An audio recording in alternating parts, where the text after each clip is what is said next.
Rothgeb could face prison time if she is convicted. I'm Chris Davis in the KER newsroom with news every half hour and when it breaks on News Talk 96.1 and AM 1230. KERN. Mr. Flores, hang this up. Thank you very much. I had 3 more seconds and I had the whole thing. I was supposed to have 3 minutes. Sir, thank you. Thank you very much. Next speaker, please.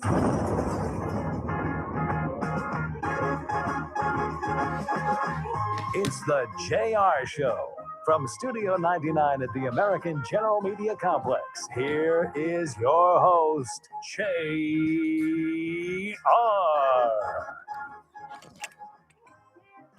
Top of the day to you. This is the JR Show. I am your host, JR Flores. You're listening to Kern Radio. Check us out online at kernradio.com. You can download the Kern Radio app to your smart device and take us all summer long on your vacations.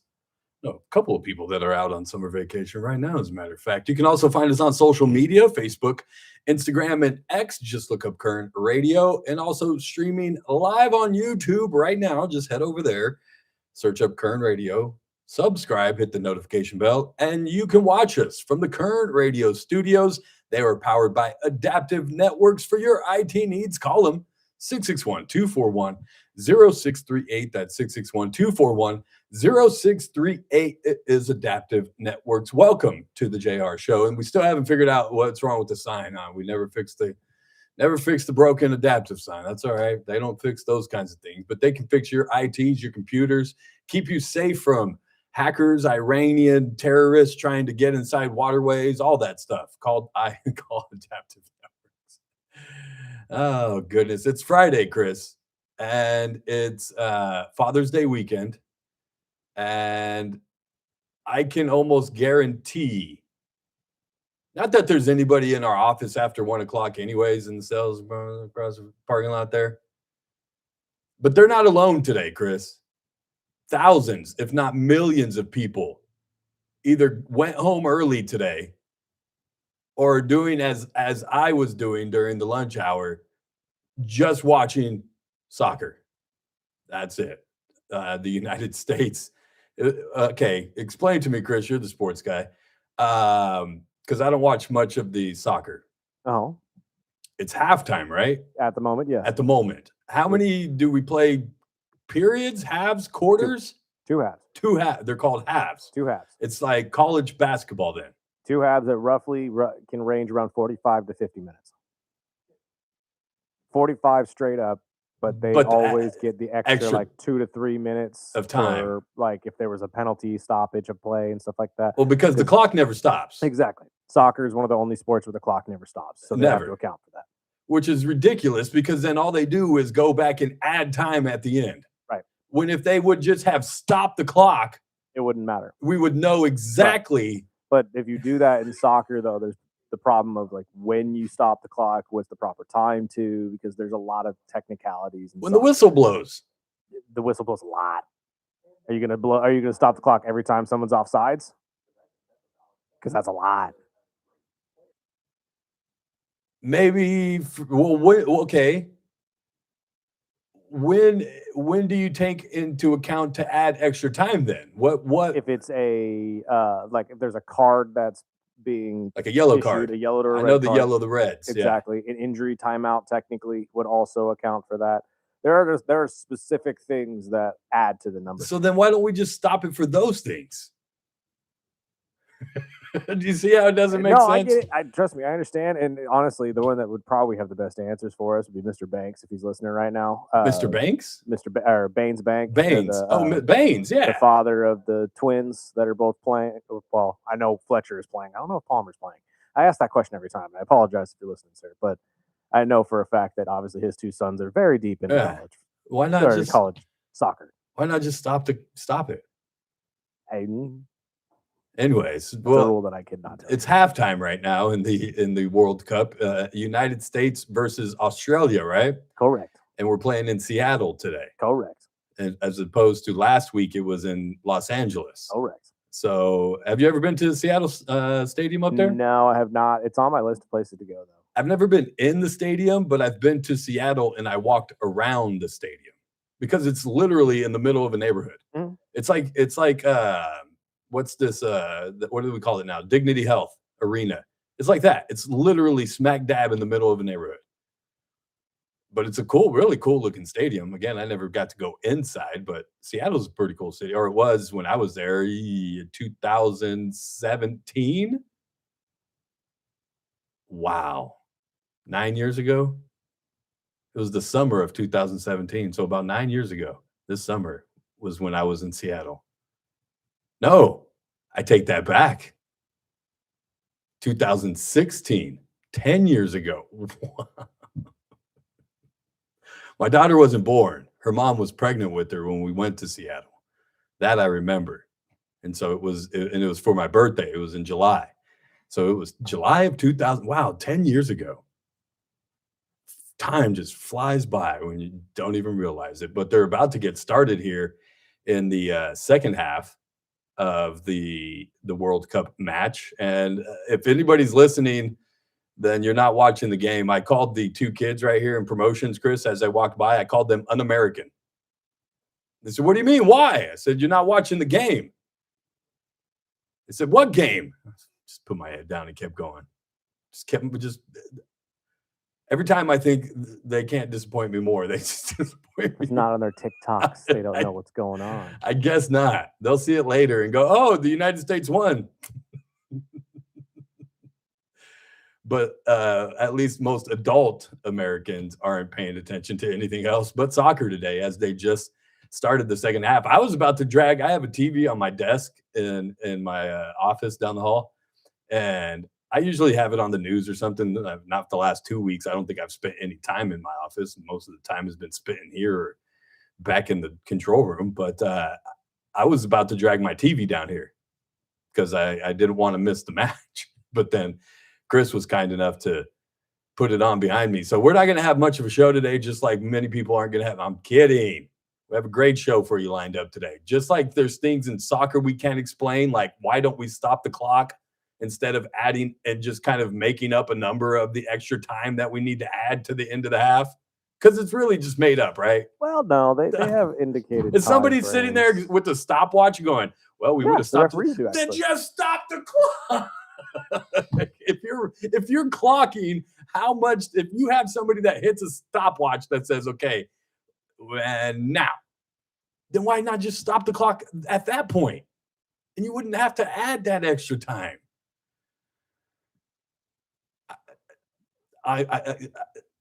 Things we don't know, things we'll never figure out. Just like, and that's what I was segueing to, the state of California. We're gonna talk about a whole lot of things and bills up in Sacramento and things coming out of LA and just the state of California in general that just don't make sense. They don't.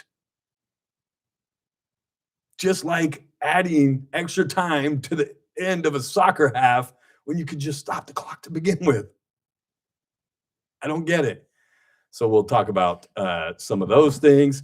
And then since Bakersfield is in California, you know, there's still got to be crazy things that come out of here too. We'll discuss some of those crazy things that we not only say, "Hey, that's somebody anyways thinks that's a great idea."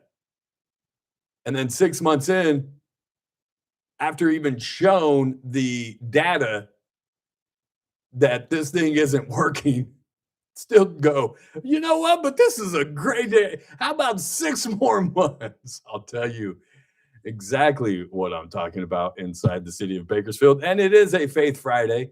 So we'll talk to Pastor Josh Viette. He is with Valley Bible Fellowship. He's going to come in. We're going to talk about dads. It is Father's Day weekend. He is a dad just like I am. He's got 2 girls, twice the headaches. I'm kidding. Twice the love. And he's also his dad is Pastor Ron Viette, who is the head pastor over there at Valley Bible. And so I think we've talked to Josh about it a little bit before, but growing up a pastor kid and raising pastor kids, because he falls into that, hey, my dad was a pastor, and I knew what that was like being a kid of a pastor, and then now he's raising 2 kids, and what he has kind of learned as far as growing up and what he's kind of doing as he is a dad now. So we'll talk to Pastor Josh about that. And then there's 2 circuses in town this weekend. Chris, did you know that? 2 circuses. You know, I saw something about this on Facebook. 2 circuses come to town this weekend. Okay, is that paranormal circus thing Yes. this weekend too? Yes. I'm kind of curious about that. 2 different circuses. I'll tell you where both of them will be, what both of them are You know what this means? themed. Yeah. What's that? It's spooky season. It's not, oh God. It's paranormal, JR. It's spooky season during the summer. Oh. Yeah. I told you guys, can we get to 4th of July before you start Halloween, please? We got Who like wants to celebrate we got 4th of July? a couple of weeks. What? It's the 250th birthday. What's better for the environment? Us going and picking up candy door to door, or you guys burning up fireworks up in the air and making us all hate life for the next 4 days? Exactly. Let's just skip 4th of July. No, Exactly. you can't skip America's birthday. Now I mean, no, we celebrated America's birthday last weekend. UFC Freedom 250. Yes, that was we all did. for his birthday. Yes, we did. Or, I'm sorry, for America's birthday, not for his birthday. And for America's many, birthday. Chris, today is actually Independence Day, not very 4th true. of July. So you're This is right. absolutely true. Can we start spooky season after Juneteenth then? Yes, 100%. We can start So tomorrow. Tomorrow. Start tomorrow. Tomorrow is the official kickoff of spooky season. You heard it. I'm cutting that. That's happening. Come to you heard it here realize first. spooky season now on the JR show. We'll get the logo changed and everything. It's barely the end of June. I will do it. I know you will, Chris. I know. And the girl's probably texting you right now. I don't know if she had my number, but I'm sure she's got it somewhere. Don't worry. Girls are good at those kinds of things. They're the best investigative reporters. They really are. kidding. They are. You can't hide anything from a woman. Don't even bother trying. Doesn't even things that you think you aren't even trying to hide, they'll call you out on. Like I wasn't even doing anything. So we'll get into all kinds of stuff today. It's not spooky season yet, but there is 2 circuses in town, and yes, one does have a spooky theme to it. Don't take your kids, but there's another circus in town for kids, just in case you wanted to go do a family one. I'll tell you where both of those are. And it's Father's Day weekend. If you guys want to send a shout out to dad, because dads are always just forgotten. Remember, we get a day. I explained this yesterday or the day before. Father's Day isn't a weekend. It's a day, Chris. It's Sunday. And most of us will still have to barbecue or do something to celebrate us. Moms, nah, they get Mother's Day week. And then they'll take it even further on their birthdays. And it's just not a birthday, Chris. It's not a birthday week. It's a birthday month. That's what females do. I love them. I have one child. She's 9, going on 18. A little bit of saltiness in the air. Just a little bit of saltiness. I'm tired, dude. I haven't been getting much sleep. You and me both. It's crazy. I'm ready for next week already. I'll say that. Things are going to settle down for me, and I'll try to get back into a routine. It's been crazy around the offices, but things are going to shake out, and everything's going to land just the way that is. Are we about to score again? Sorry. Getting a little excited there. Looked like a penalty kick. The United States still leading 2-0, by the way. Just stick to the program. I'll give you updates on the game and tell you anything that you need to see or hear or go back and watch a replay of. But let's go ahead and take a break on the other side. I came home last night in the middle of the night. Don't ask. Well, I'll explain because it's not what you think it is. But apparently there was a hit and run right here on California Avenue. You didn't see that, huh? Oh, no. I was pleasantly passed out. You were dead asleep, I know. But I was on my way home, and I saw just the remnants of police activity still. No, I lied. What time was this? Oh, like 1 o'clock in the morning. Oh, yeah, no, I was asleep. Yeah. I was passed out. Yeah, it was. I think it was after that, but the incident, I believe, happened around 1 o'clock in the morning. Another pedestrian, I believe, struck by a vehicle. And it was just the other day that we were rated one of the deadliest or dangerous cities for pedestrians. That doesn't necessarily mean it's the driver's fault either, though. I'll say that. That's why we need more bike lanes, JR. I'll tell you what we need after the break. And I'll keep you updated on the score. And Pastor Josh Viette will stop by. We'll talk about dads, fatherhood. Again, if you want to give your dad a shout out, you can text dad's name. You can call in and shout him out too. 661-842-5376. 661-842-KER. And you can call, text, jump in the chat on YouTube as well. More coming up after the break. It's the JR Show. We'll be back.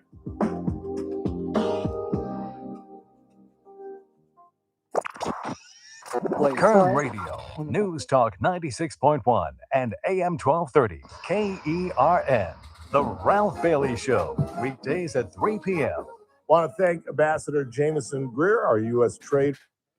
Ashland, Oregon. What are you doing up there, Chris? Have a great Father's Day, JR, and all the dads out there. Yes, sir. Happy Poppy's Day to all the papas. Hey, JR, I'd like to give you a... I love you too, Serge. Love you too.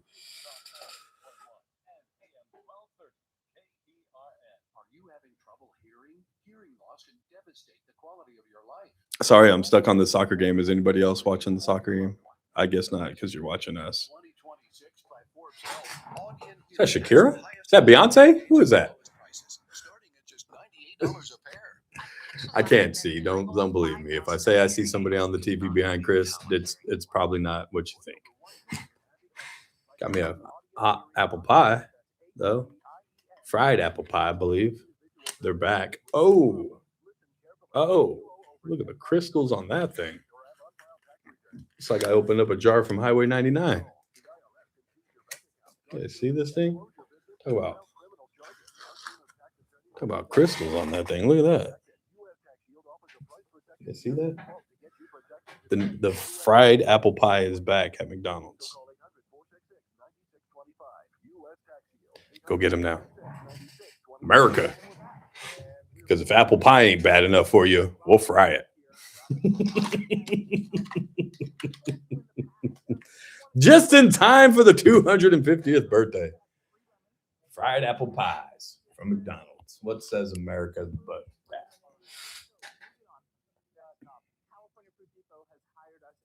Oh, I slept wrong. Chris, when are you coming back, bro? I need some adjustments, man. I remember when we talked about it at my niece's, I'm so done this week. My nephew's girlfriend's graduation, about my back having issues, and I think I just need some if anybody out there knows how to pop a back, just real good, just all the way, just down. Oh, I wouldn't do for that right now. It's just killing me. Plus, I haven't been getting sleep. Next Wednesday, I'll hook you up. Thanks, Chris. Let's hope the doctor isn't watching on YouTube. Currently watching. See?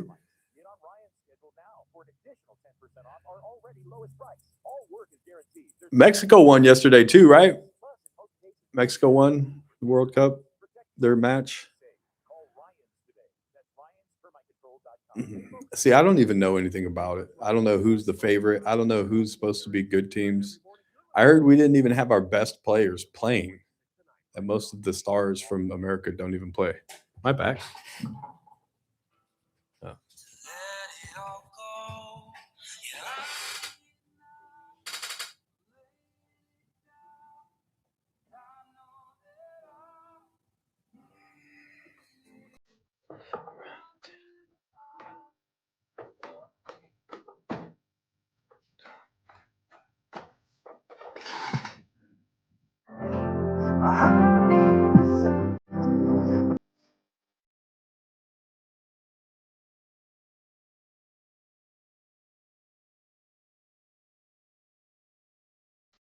Welcome back. It's the JR Show.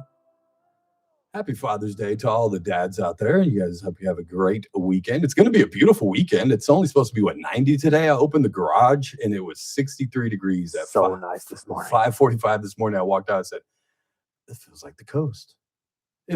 Felt so good. I even left here, about 9-ish, and I think it was still in the 70s. I don't even think it's barely in the 80s right now. Enjoy this weather this weekend, because next weekend it's going to be back up to 100, if not even hotter. So just take this weekend and enjoy it. Dads, sit out on the back porch, smoke a cigar, sip some whiskey. Don't barbecue. If you have a son, make him barbecue. I don't know if my nephew listens, but that was kind of a request from me to him. He should barbecue for me and his dad this weekend. I'm just saying. Most dads get stuck out there, but the shout out to all the dads this weekend. We'll talk with a dad, Pastor Josh Viette. He is a father of two young girls, and we'll just talk about fatherhood today, fatherhood, growing up kids in church, the struggles that maybe he had as a kid, and things that he's doing differently as a dad, as a pastor. That's a dad, and being a pastor kid himself. All kinds of things to talk about. And then if you guys want to chime in with your stories about your dad or give your dad a shout out, feel free to do so. 661-842-5376. And then also, if you're not watching the soccer match between the United States and America, I can say America, right? It doesn't have to be United States and Australia. I'm so done this week. Chris was like, yeah, United States versus America. That makes you feel better. It does. Thank you. I know you've had just as long as a week as I had, if not the last month. But I plan on being MIA this weekend. You should be. But the United States versus Australia, then you are un-American. And are soccer players worse? You would know, Chris. Again, I already know where you're going. You know where I'm going. I go to the sports guy for the experts, Chris. You guys go check out Early Bird Special. Look them up on YouTube. Go follow them. I promise. You're not going to want to miss the next couple episodes. But who is worse? Soccer players or basketball players at the soccer players? It's not even close. It's not even close, right? It's not even close. Like, we all love to, compare basketball players and their flopping and whatnot. They're bad. It's nowhere close. Don't. I've said it for years. Soccer players are the highest paid actors on the planet. They are, but that doesn't. I'm not like giving basketball players a break here. Oh, because they're terrible. They're bad about it. They're too. really bad. But they don't roll on the ground pretending like they just got stabbed or something like that. You know what I mean? Like it was really bad against Portugal when I was watching that game and watching one player, just one guy, just run around pretending like he's getting just like kicked in the shin or something like that. There was one point where he got one of our guys a yellow card, but then the refs saw the replay and said, "Oh wait, you didn't even touch that guy. Never mind. We're actually going to give it to you instead for being such a bad actor." And I'm like, "See, that's what we need. That's what the NBA needs right there is some sort of way to just penalize the floppers." But I thought they did for a little bit. Weren't they trying to? There are rules that they made, but enforcing said rules is dang near impossible. That's why they're trying to go to artificial intelligence and try to make something to help them with that. Ooh, that'd be kind of scary. I said it's tricky just because how is an AI going to determine if it's a flop compared to if a referee can't? There's another one rolling on the ground already. Yep, exactly. And unfortunately, it's one of our guys. But again, it is what it is. Soccer players I think it's one of theirs. Oh, is it one of theirs? Yellow. They're yellow, right? Oh, yeah, they are yellow. We're white. Yeah. Okay, it is one of them. Never mind. No, they're soft, dude. Australians. Softies. Soccer players are the worst. They're the worst. Ooh, he just barely missed that one. Good thing, too. That looked like a good shot. Sorry. We got to get to a break. I'll talk about some things today. Crazy California trying to figure out soccer rules. I'm just trying to figure out the rules of California, as more just insanity coming out of Sacramento. Even if Steve Hilton wins, how is he going to put up with some of the absurd laws that they try to pass through? I'll tell you about some of those things. And also, not to be left out, the city of Bakersfield thinks it's a great idea to just, if it's not working, we'll give it 6 more months. Maybe it just needs a little bit more time. I promise this will be a success if we just give it a little bit more time. I'll tell you exactly what I'm talking about. Then Pastor Josh Viette with Valley Bible Fellowship will stop by. Talk about being a dad in today's day and age, raising young kids as a pastor, just raising daughters in today's society as well. If If you guys want to give a shout out to Dad, you can text in 661-842-5376. I promise we will read them. You can also call as well or jump in the chat on YouTube. More after the break. It's the JR Show. It's Current Radio. We'll be back.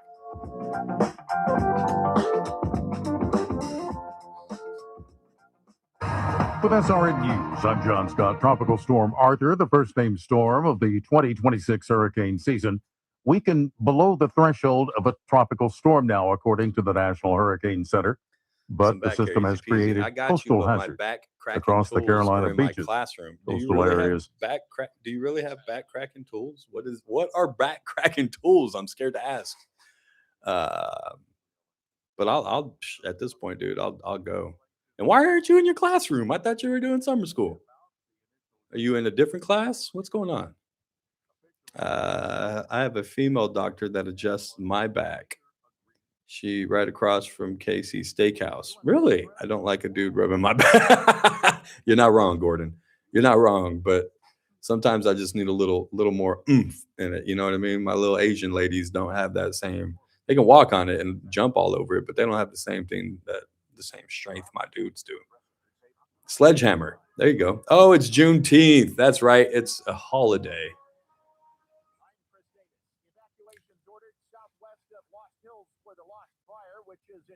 Yeah.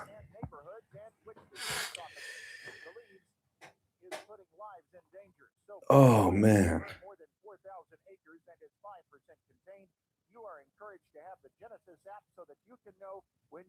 Are you guys into this? Ooh. Did he block that?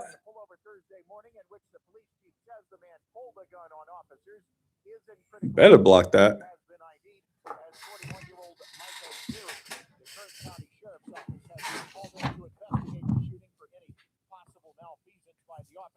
And the Ridge Press Department is also investigating internally. I'm Chris Davis in the KERN newsroom with news every half hour and when it breaks on News Talk 96.1 and AM 1230 KERN. Current Radio, News Talk 96.1 and AM 1230 KERN. Before you hit the road for the holidays, Current Oil Change keeps your going smooth and your family safe. No appointments needed. Just drive in and their fast-moving team will get you back on the road in minutes. Don't wait till you're stuck on the side of the road. Stop by Current Oil Change today and travel with confidence this holiday season. Current Oil Change has 2 locations to serve you: 3706 Coffee Road and 5651 Auburn Street. Current Oil Change is open 7 days a week. Follow us on Instagram for additional savings. First Look with Scott Cox, morning 6 to 9 a.m. On the Monday edition of the First Look program, we will talk jobs with America's Job Center of Kern. We got the hot list. We have new producer number 706. We got news. We got traffic and weather. It's all happening at 6 to 9 a.m. right here at News Talk 96.1 and AM 1230 KERN. News Talk 96.1 and AM 1230 KERN. It's that man again, Ralph Bailey. You're listening to the JR Show on News Talk 96.1 and AM 1230 KERN. Keep it locked. TRBS coming up at 3.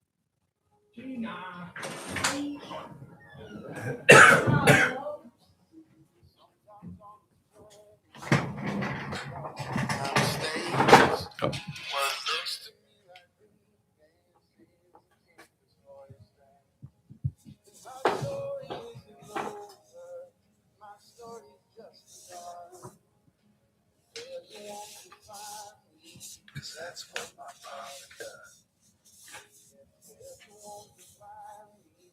That's what my father does.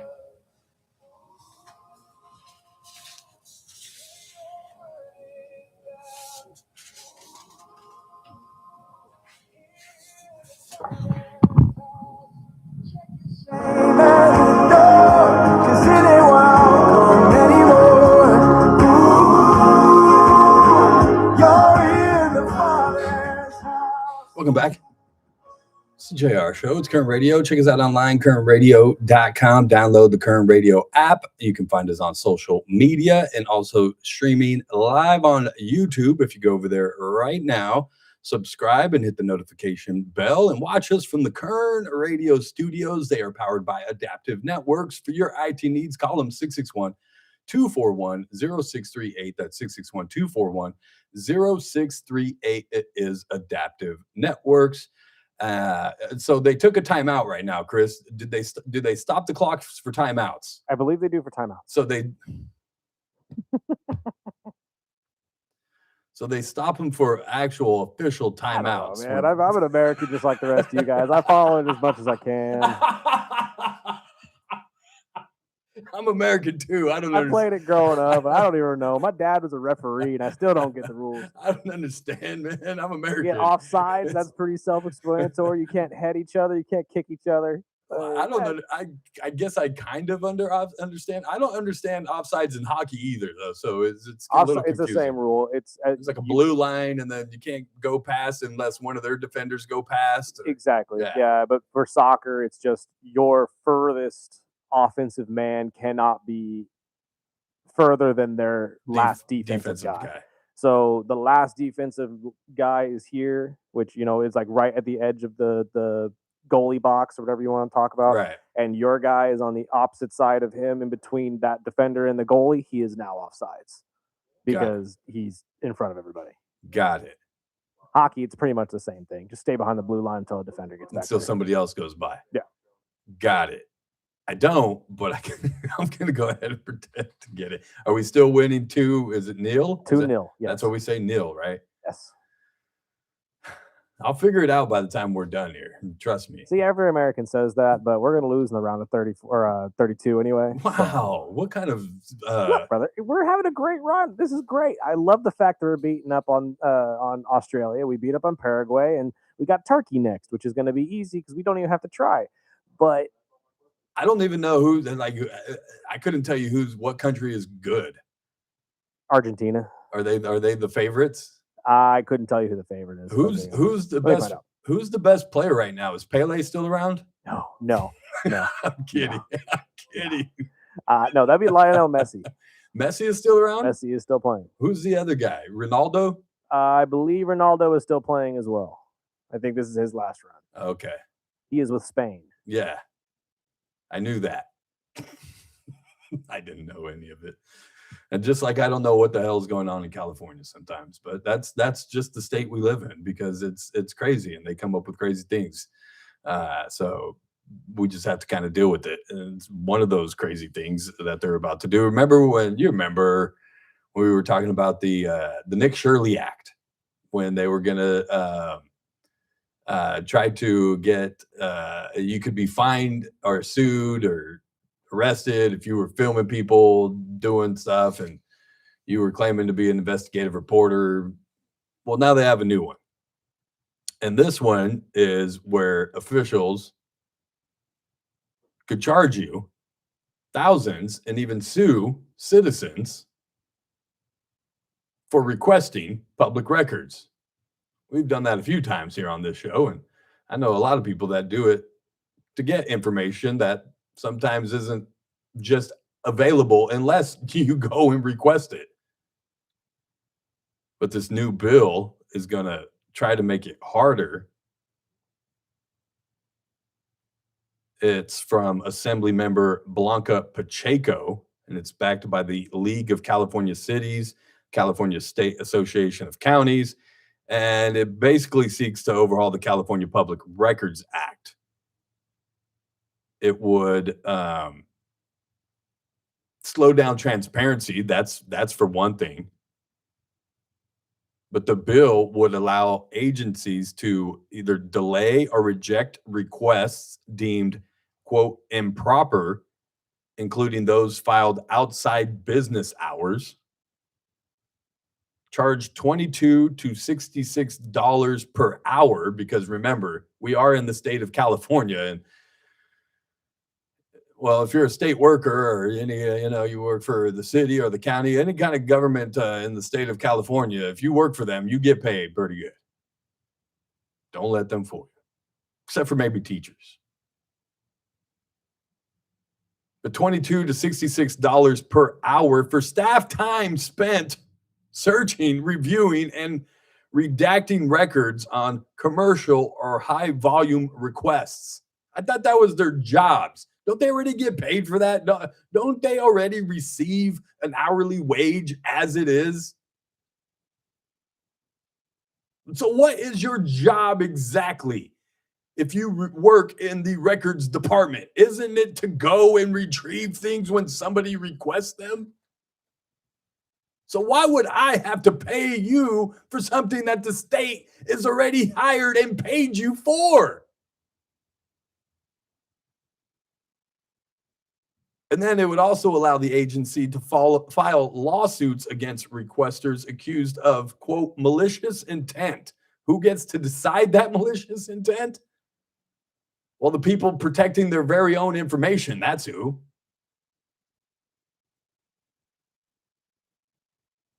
With agencies able to recover legal costs, meaning if they take you to court and they win, you got to cover the bill. Guess what we do anyways? It's called taxes. Pacheco says the changes are necessary to combat frivolous and overwhelming requests, including those allegedly generated by AI tools. Local governments claim they are drowning in burdensome demands that divert resources from public services.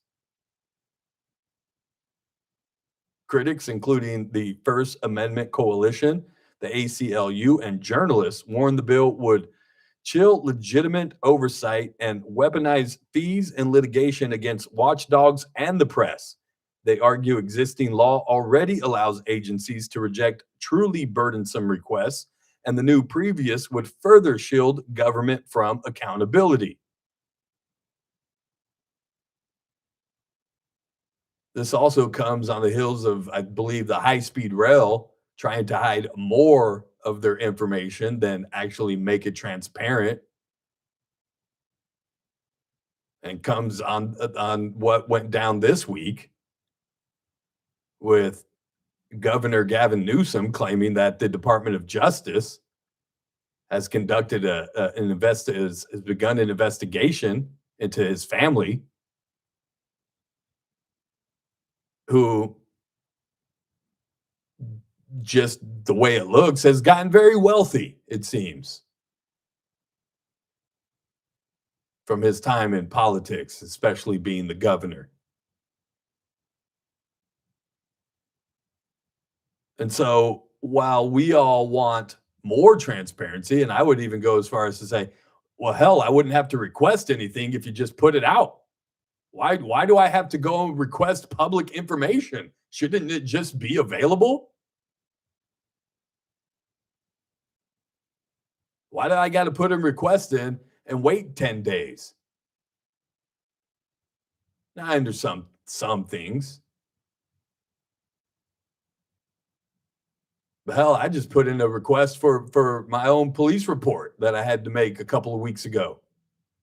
When I caught people sleeping in my bed, I put in a request with the county for body cam footage of the night of the Zach Scrivener incident. So I get why some things aren't just available, but if it's public information, why are we creating more laws that make it even more difficult to get that information that we have a right to? It's crazy. Crazy California. Another bill going through committees would allow trans children, and I know already just me saying that has most of you going, oh gosh, to divorce their parents. Oh, more soccer players rolling on the ground, Chris. Oh, look, he's hurt bad. He's hurt bad. Look at him. Oh, look at him. It'll be okay. Be okay. Just walk it off. Then they're going to show the replay right now where he was never touched. Here it comes. Where's it at? Let's see, Chris. What happened? Look at, he pulled our guy down. What did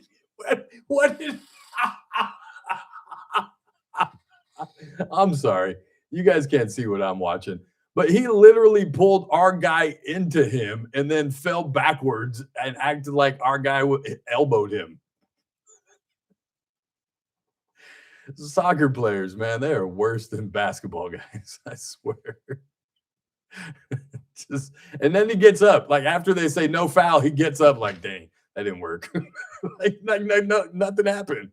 It's like, dude, you were just on the ground in pain, like your leg had broken. And all of a sudden you just stand up and start walking.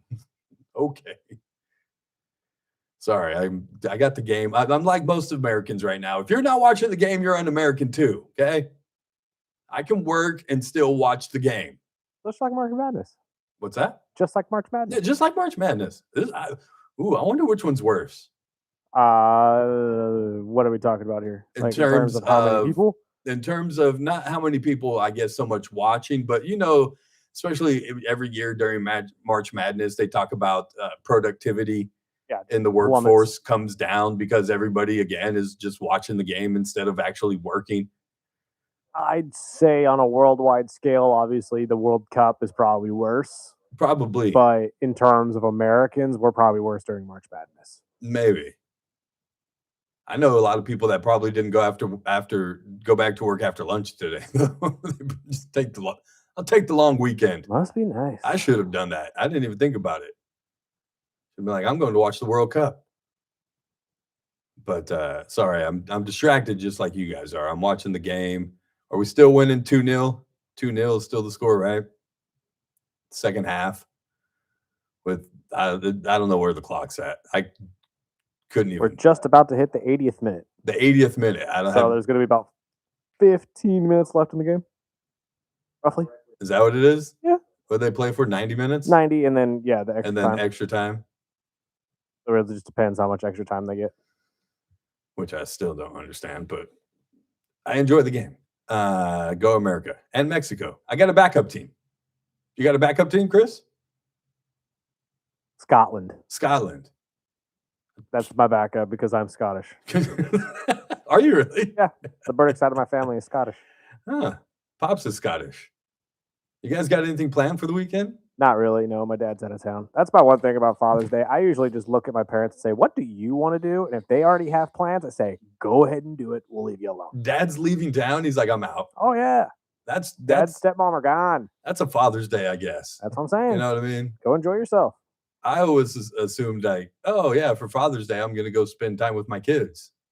He's got plenty of time with us. I was going to say, I do that. I am one of 7. My father could not wait until he got an empty house. Like, we do that every day. What do you mean? We want a day by ourselves. Leave us alone.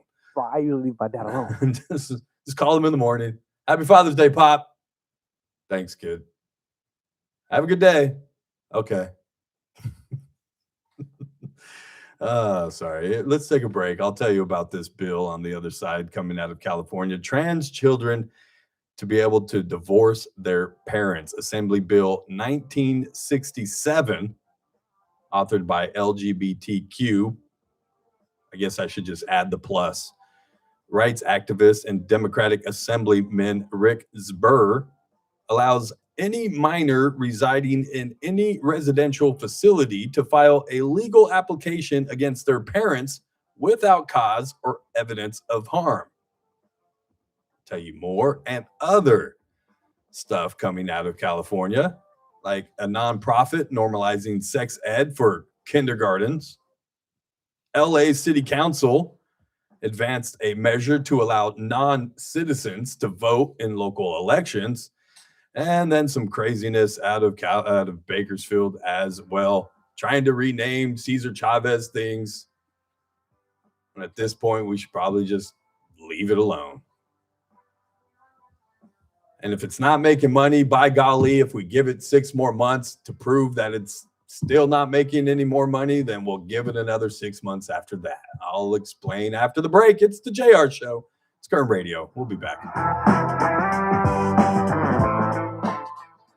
Kern Radio, News Talk 96.1 and AM 1230, KERN, The Ralph Bailey Show, weekdays at 3 p.m. It's that man again. Look what's coming up on the Friday TRBS. Well, once again, all my regulars have abandoned me, but we'll talk a little entertainment nevertheless. We're still monitoring the progress of Manav Shah in the 126th U.S. Open, plus me at 3. It's the Ralph Bailey Show on News Talk 96.1 AM 1230. I'll see you at 3. The Ralph Bailey Show, News Talk 96.1 and AM 1230. KERN. If you have unfiled taxes or are in debt to the IRS, this is important news. Did you know the IRS has programs specifically designed to help people struggling with tax debt? Powerful tax assistance programs that can save you thousands if you qualify. No one knows these programs better than the experts at Optima Tax Relief, America's most trusted tax resolution firm, A-rated by the Better Business Bureau. Their award-winning tax attorneys and licensed professionals have resolved over $3 billion of tax debt for their clients. One call to Optima can start the process, helping to put an end to your worries about wage garnishment, asset seizure, and other aggressive IRS actions. Find the best options to solve your tax problems. Call the experts at Optima Tax Relief today for a free consultation. Call 800-343-6460. 800-343-6460. 800-343-6460. Optima Tax Relief. Some restrictions apply. For complete details, please visit OptimaTaxRelief.com. Buy gold and put some silver in your pocket. I know what you're thinking. Everything's expensive right now. How am I going to buy gold? It's Ron Paul. Nowadays, a lot of things are out of your control. But there is something you can do right now to diversify your retirement. Sorry, I gotta go watch. And it doesn't cost you anything out of pocket. My friends at Birch Gold Group will help you convert an IRA or 401k into an IRA in gold, a time-tested hedge against inflation. Plus, in honor of America 250, Birch Gold is going to give you a special America 250 1-ounce silver round for every $10,000 you purchase by July 2nd. Text the word SECURE to the number 989898 to get a free info kit from Birch Gold and claim eligibility for this limited time offer. Again, text the word SECURE to 989898 today. In 2026, Bay Alarm celebrates 80 years of security. For the Central Valley, that means local service including burglar and fire alarm systems, 24/7 in-house monitoring, and custom security designed to work with business operations. Bay Alarm has real people rooted in your community looking out for your business. After 8 decades and 3 generations of family ownership, our promise is still the same. We got you. Learn more at bayalarm.com. Hey folks, Scott Cox here, host of the First Look with Scott Cox program, heard right here on KERN 6 to 9 every morning. You're listening to the JR Show. Join me tomorrow morning, 6 to 9, right here on KERN.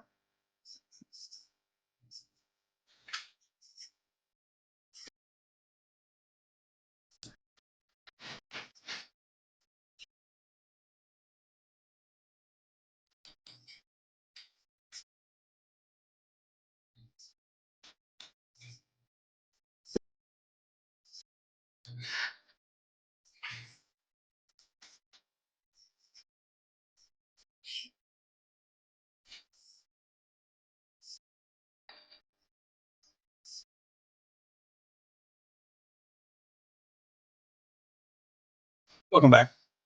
It's the JR Show. It's Current Radio. Check us out online at currentradio.com. America's still winning 2-0 as we are about, 10 minutes from the game ending? About 15 minutes? Yeah, 10 minutes, roughly. From the game ending? Well, 10 minutes of play, 15 minutes of play, I guess. Well, I guess their clock doesn't stop, so it would still be, I don't know. I just know I don't even know if they just kicked the ball either, because I just watched an exchange where I saw the guys hit the ball with their head more than they did their foot. So I'm not even sure what. Yeah, it's fun sport. Ooh, they're getting to fight now, Chris. Fight. Is it like hockey where we fight? No, unfortunately, that's not allowed. They don't let them fight. No, that would make it a little more interesting. A little more interesting, a little bit. Although soccer fans are very much known for fighting. Although we get something similar to this in hockey with the 4 Seasons Classic and stuff like that. So yeah, they have the American team, Canada, Switzerland, Russia. I want to say I can't remember who the fourth country is right now, but yeah, it's kind of similar, not to the same scale. Not at the same scale. The World Cup is huge. And as a matter of fact, if I say it one more time, we're going to get charged or sued. I got to start saying the soccer match. Big soccer tournament. The big soccer tournament, the soccer game going on. Because if I say the WC one more time, then I'll get yellow carded. Just like the toucan trolley should be getting yellow carded. See how I did that segue, Chris? I worked on that all day. I didn't. Do you guys know what the toucan trolley is? It's the little get bus that goes around through downtown. It looks like the short bus when we were kids, you know? Can someone explain to me, though, why it's called the toucan trolley, as if we actually have toucans here? There was that pet store that burned down that they tried to save. The Toucan building, I guess. And in honor of that building being saved by fire, they named it the Toucan Trolley. That's the only thing I can think of anyways. Don't know. You have to ask Andre Gonzalez. His bright idea. I don't know if it was his bright idea, but it sounds like something he would come up with. Well, the whole thing is not a good idea. So it's a short bus that goes around through downtown and Old Town Kern, because anybody that's in downtown wants to go to Old Town Kern. Not. And it has, I don't know, 15 different stops, I think, that it stops at different businesses. And the idea is that people that are downtown can jump on this thing and go from each little spot to each little spot without having to get in their car, even though we're trying to make this a walkable city and bike riding. Okay. And they started this back in January. And it was only supposed to be a 6-month pilot program. So that means it was supposed to come to end June 30th. Well, the board of directors down there at the old Get Bus thought that, this thing is doing so great and it's so popular and everybody loves it. We should probably extend it for 6 more months. So they did. Only thing is last time I checked, and I could be wrong, it could have changed since the last time I saw any numbers. But in 2 months, I don't think it's going to change that much. It's not a success. maybe I'm wrong, but the last thing I saw was it cost this thing to operate $26,000 a month to operate this thing.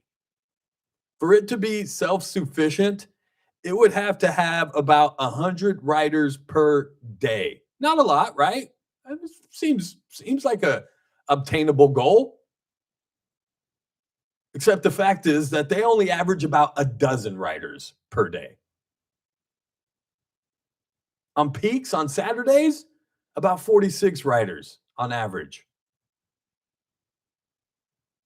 In the month of January, the first month, 240 total for the month. Remember, we need 100 a day to make this at least pay for itself. In February, it went up. It went up to 375 per month. Again, we need 100 a day. 100 a day times 30 days is what? 3,000 riders a month, approximately, roughly. Yeah, this ain't working. So why do we continue to do things that don't work and obviously aren't popular? I could see if it was like close, like, oh man. Their hope is, and has always been, that businesses would buy advertising on the bus, and that would help pay for some of the costs because it's not very popular. I know they put out videos where they got a bunch of people that work for different government agencies, not real people. Don't get me, not everyday average citizens, not people that are actually shopping and going downtown. The people, the government people. They had them go around and shoot a video and, yeah, this is so good. This bus is so awesome. Those people ain't never been back on that bus again. Let's not lie now. Come on. $26,000 a month to operate this thing. It was a pilot program for 6 months, and I guess it showed just enough popularity. And made just enough money to give itself another 6 months to prove itself. It's kind of like this show, Chris. Oh, man, I got jokes today. Take a break. On the other side, we're going to talk to Pastor Josh Viette with Valley Bible Fellowship.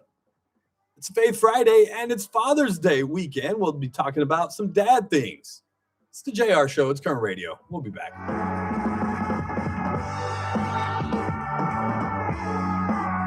Current Radio, AM 1230, KERN, 96.1 FM, K241CI Bakersfield, an American General Media station. Hour from Town Hall, I'm Keith Peters in Washington.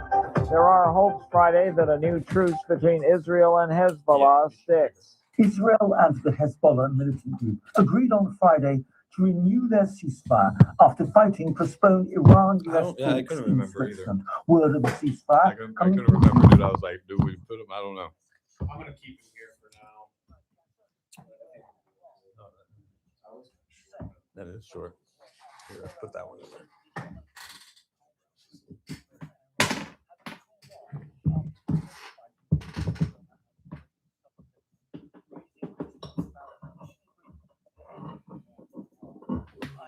Yeah, I stayed up later last night, but I wasn't up at 1, so I heard that shit. I fell asleep at my niece's house. Yeah, because my daughter's been staying over there because she doesn't want to get up at 5:30 in the morning. Yeah. And so I fell asleep, dude. I woke up and it was 1:30 in the morning. I was like, all right, I'm going home. I should have just stayed there and just got up in the morning. But that's probably why my shoulder hurts, because I was sleeping on one of the kids' beds. And I drive up California, dude, and there's cops there. There's like 3 cop cars. I'm like, what happened here? I'm trying to find out this freaking hit and run. I hit somebody.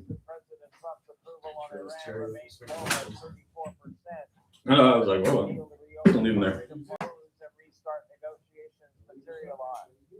Survey was conducted June 11th through 17th, just after Trump called off threats to escalate the war with Iran. Respondents answered as Trump announced the deal with Iran and authorized an end to the U.S. naval blockade in the Strait of Hormuz. Poll concluded just before the deal was signed Wednesday. More at townhall.com.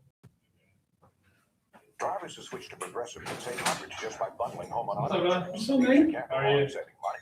Unless you spend it on a guitar. My real answer or my? Yeah, your real answer. No, I was the real answer. The off-air answer. No, I tell everybody right now, I'm beat, dude. This month, beat me up. You know what? I think it's a residual from the heat, bro. I think like today's a reprieve, but it's hot. It's hot. It was hot. Well, I hadn't been living in my apartment, dude. Got flood damage and water damage. I heard you talking about that the other day. So I barely moved back in last Friday. We've been living at the Hampton across the street. Yeah, for like the last. Did you say flood? Yeah. Well, there was. Yeah, it had been leaking, I guess, in the wall for some time, and then one morning we left. And after I took her to school, came into work, dude, and it wasn't, I think, until it was in the middle of the show, and my landlord hits me up and was like, "Can you get over here? We think there's water leaking," because it had started because it's a duplex, so I share a wall with the neighbor, and I guess it started to go into theirs or something, dude. And the water heater had eventually, the pipe above that had eventually busted out. Is it like on the roof or like? No, it's in the hallway. In the I have a little washroom in the hallway that has the water heater. It's the law where if it can go wrong, it will go wrong. And so yeah, dude. That's rough, man. And at first it was like, well, you can stay here, and I'm like, yeah, I don't think I'm gonna be able to stay here, because then it was like, about like a construction unit. well, and then what, 3 weeks ago, the end of May, it was after BHS graduation. Yeah. Me and Lily go, and I stopped by to pick up my dog, and it's 11:30 at night, dude, and there's construction guys sleeping in our beds.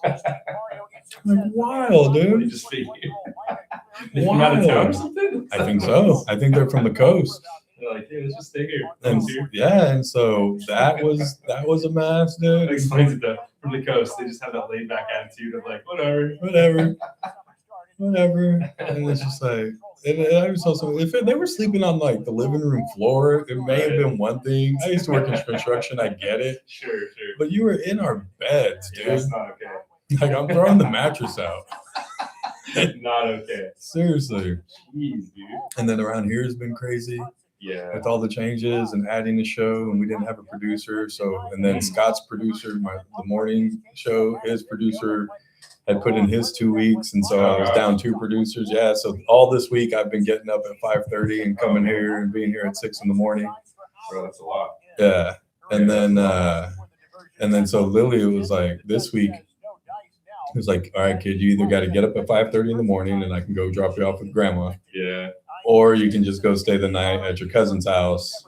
And so I've been doing that all week, running all the way to the east side and back. I'm just like, I'm tired of it. And then she's doing theater. So her theater this week is from 3 to 6 in the evening. Last week she was doing volleyball. It was in the morning. And schedules are everywhere, bro. No, it's made it work. I'm like, can we just go back to school? I just need a structured schedule where I know where everybody's at what time. Right. Because this has thrown me off. Like, all off. Yeah, that'd be real. Cool.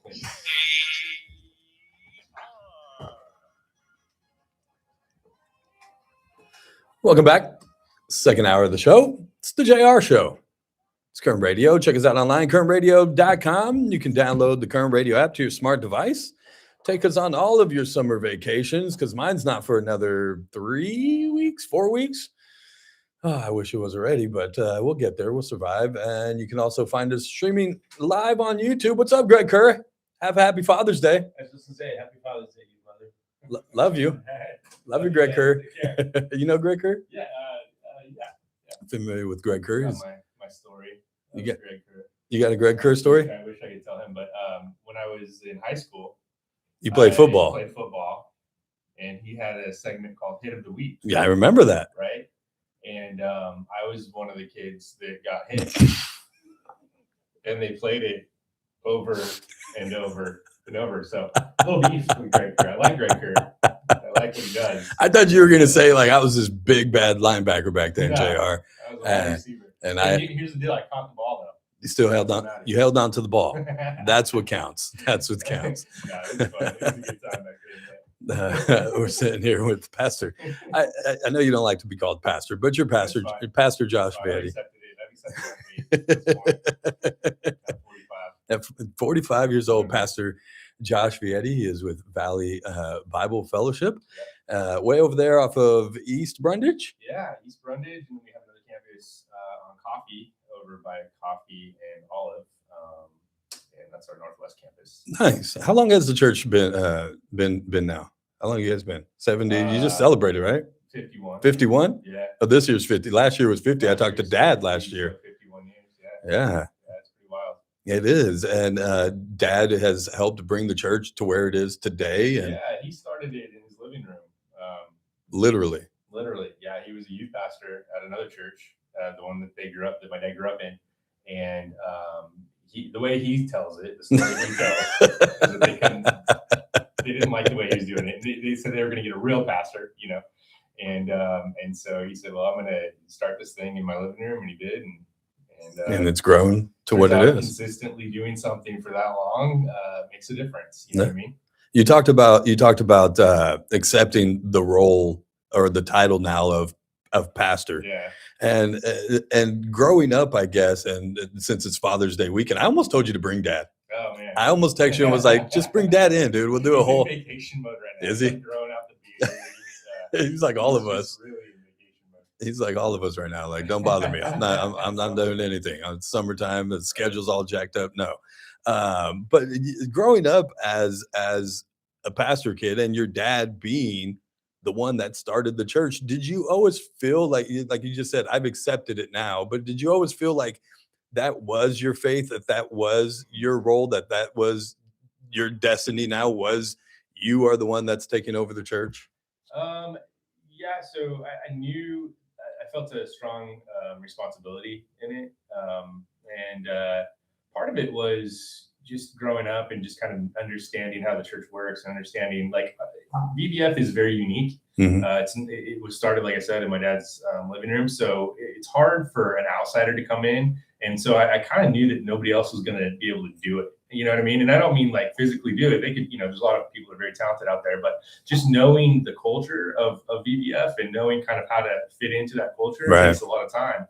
And so, I always, and then there's a calling aspect of it too. And so honestly, it was a really huge struggle for me because there was everyone, was telling me this is what you're going to do for your whole life. But I fought it pretty hard because of that very reason. That very reason. Right. And it's like you're gonna do this. I don't want to be forced into it. And so I tried some other things, and those other things were fine. I did marketing for a little while, did some different things, but ultimately it just kept coming back. And it wasn't until I went away to school for a little while that I really fell in love with ministry. I met someone else who ended up becoming a pastor. He's a pastor in LA now, but he had a huge influence on me. And it wasn't until I got out of the bubble, I guess, out of the VBF, Eastside Bakersfield bubble, which is something, that I was able to make that decision and say, no, this is what I'm supposed to do. But I still fought. That was even still, bro, that was like 20 years ago. It's like, no, I'm not doing I this. just barely accepted it. He's like, literally, as we came on the show and you said pastor, I was like, okay, just accept it. It's an honor, though. It really is when people call you that. You get a chance to speak into people's lives, but ultimately it's a huge responsibility because my job it's pretty simple, but it's also very complex, if that makes sense. Like my job is to pray really hard, beg God, ask God for the right words, for the wisdom. My prayer for wisdom, as it says in James, if you ask for wisdom, he'll give it to you without reproach. That's my daily prayer. I'm not constantly asking God, what do you have for us? What do you have for the people around me? And he gives it to me.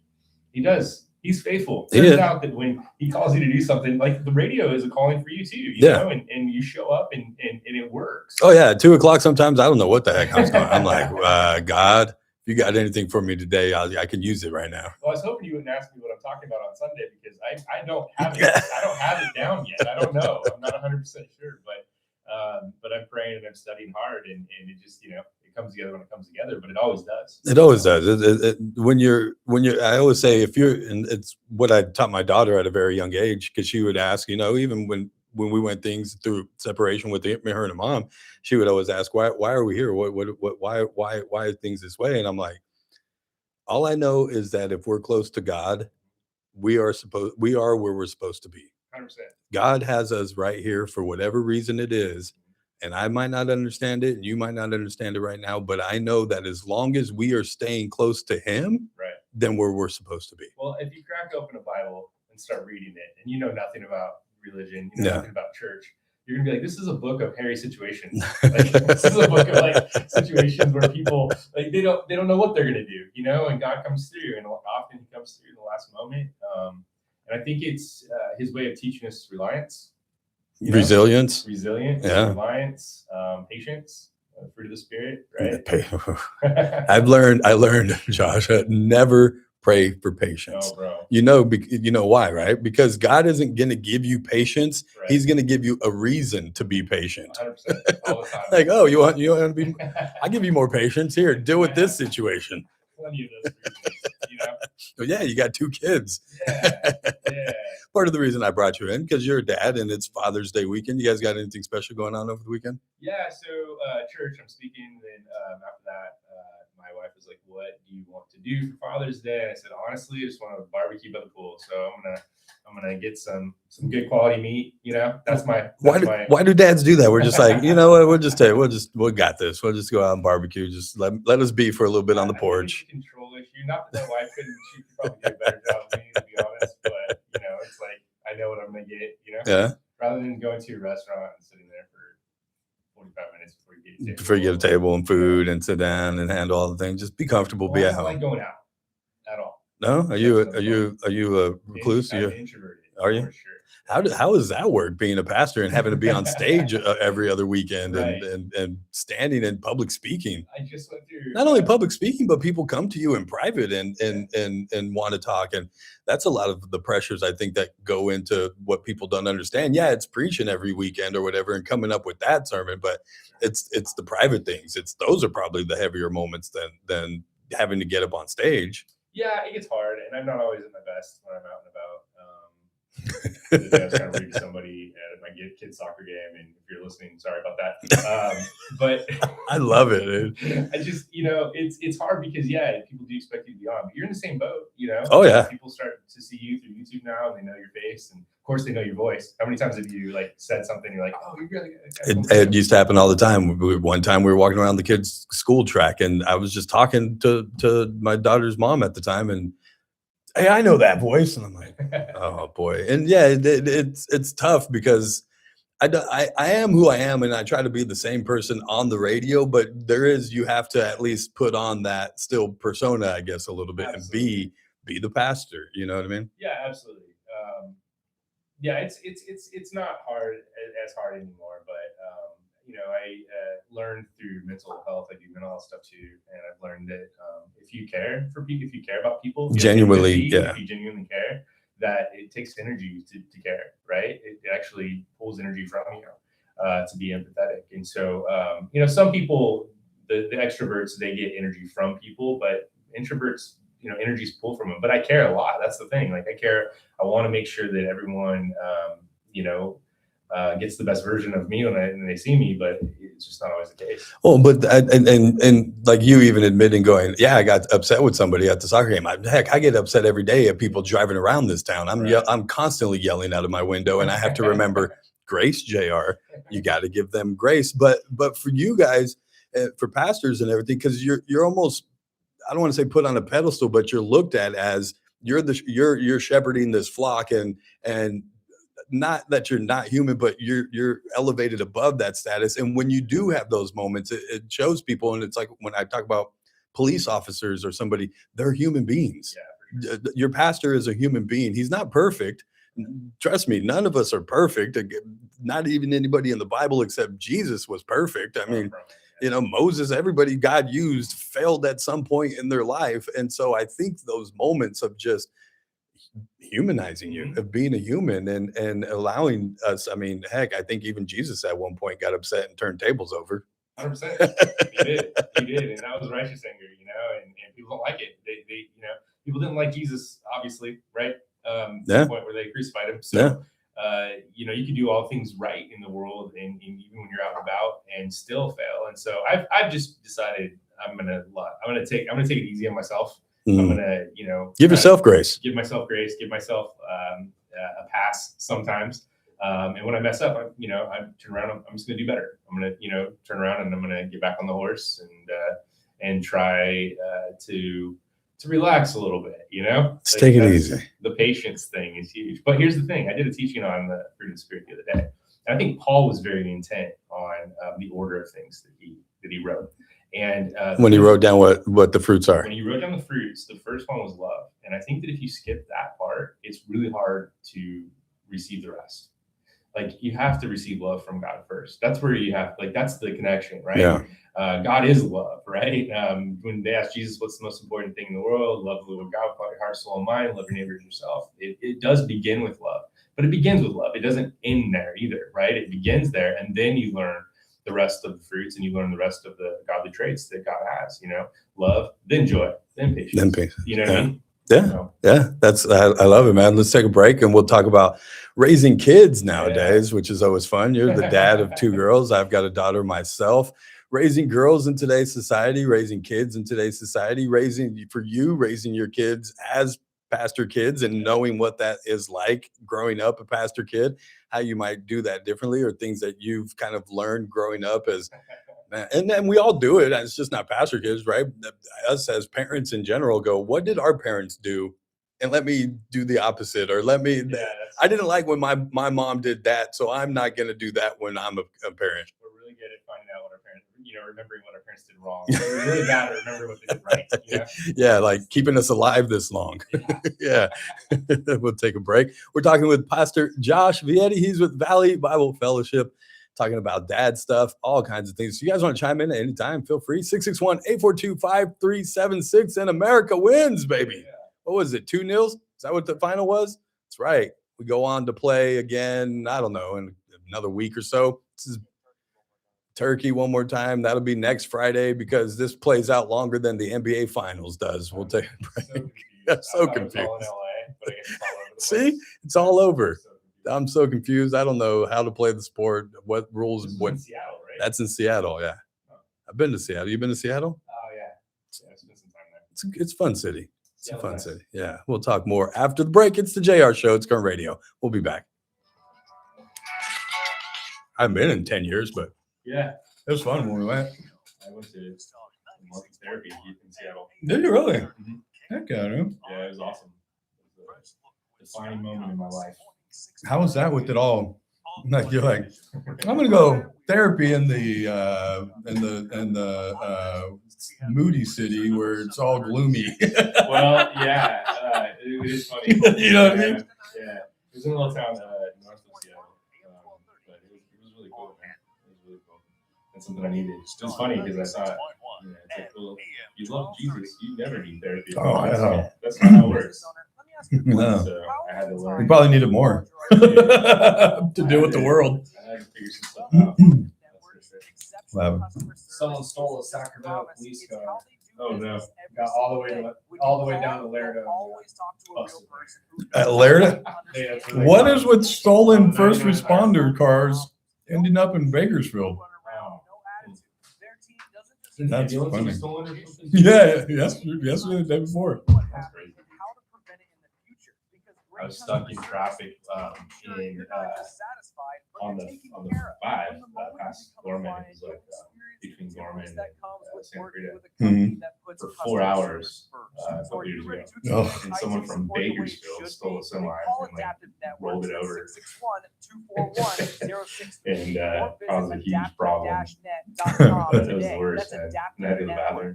Oh, that was was terrible. just stuck on the road. Terrible. I don't think I've ever been, knock on wood, anything in that bad.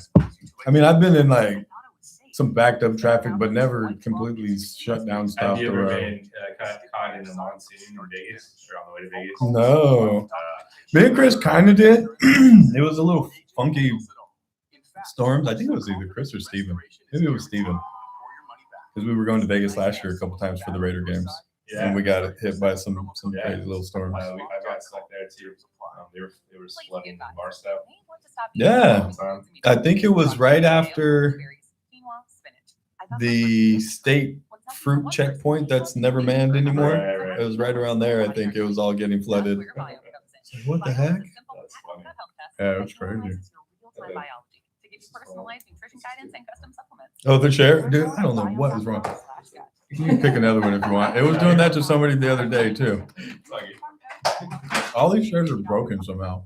So you guys work on weekends too? I don't.